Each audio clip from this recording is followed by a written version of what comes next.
YouTube, can you keep up with Flash? What up, YouTube? I'm back here bringing you a new series I made up recently on Call of Duty Ghosts. I found a competitive gaming team, and I wanted to upload gameplay just like every other competitive team. But then I rethought the idea because trying to be just like every other competitive gaming team, uh, no one will like you, in other words. And let me elaborate on that before I get into this commentary. Um, in other words, if each competitive gaming team is doing the same thing, uploading videos, some listening, some little bullshit 2-3 pieces, and they get quads and nades over maps and shit, um, it's not gonna go to okay, I'm just gonna watch this competitive gaming team. But what's different from the other competitive gaming team? And then it goes by like how famous they are. For example, Optic Gaming. Everyone loves Optic Gaming. Then you have like the FaZe competitive team. Everyone loves the FaZe competitive team. Now you have to decide. Since they're doing the same thing, both uploading competitive gaming videos. Now you have to decide uh, which one you like better. And that's what ultimately gives you that like option to like say, okay, I like Optic, I'm gonna watch Optic. In this one, it's like, oh, I like FaZe, I'm like FaZe Clan. If you understand what I'm saying, I could just like stop explaining because it's getting a little bit annoying trying to explain. But yeah, in other words, it won't go by the quality of the video, it will go by the fan favorite. And that's what I don't want to happen uploading my team's competitive gaming videos. So anyway, my team name is, well, not my team, is actually Sen's team. I'll put his gamer tag in the description below. And we on Xbox Live, of course.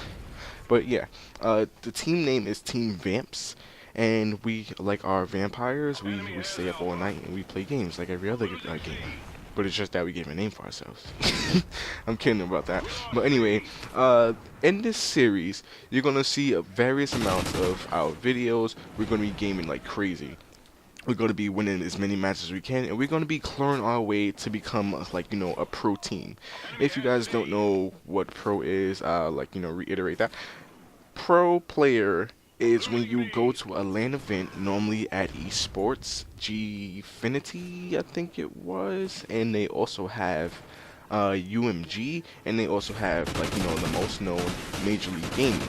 Major League Gaming LAN events, you go there. I think you place like top 16 uh, or top 8, you are now considered a pro team. Then your Twitter starts blowing up, and then everyone loves you, and then the girls come and they rip your shirt off only in your dreams. I'm sorry.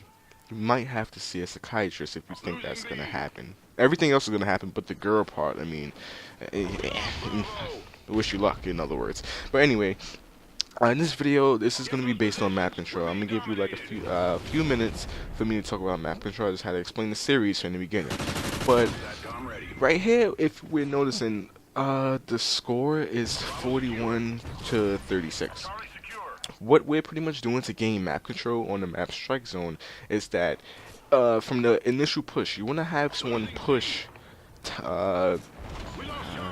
I don't remember the name of the call out, but in other words, push towards a courtyard, the big open area where people normally in pub matches drop their care packages because every other part of this map is covered by tarps and shit protecting it from the rain and snow that never appears in this map. So I don't know why they would put tarps and everything inside of it, but it was just a stupid map design. But anyway, in domination, of course, the initial thing is that you want to have 2 flags to win, or you want to trip cap to ensure that you would definitely win.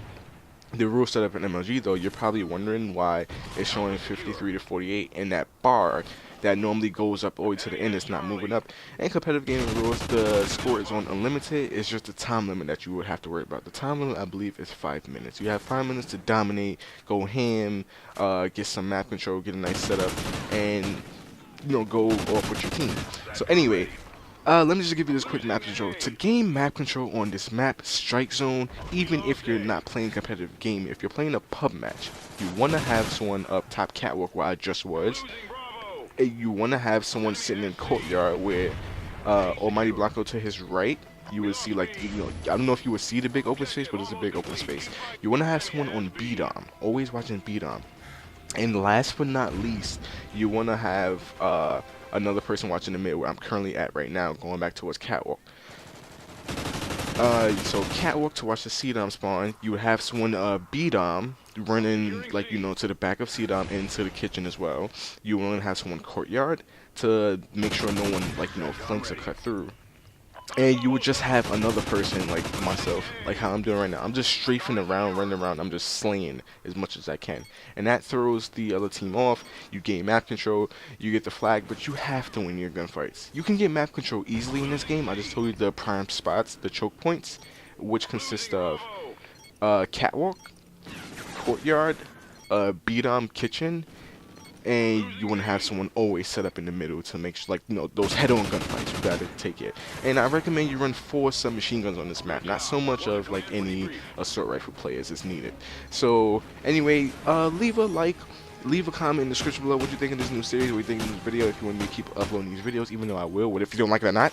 But anyway, as always, YouTube, can you keep up with Flash?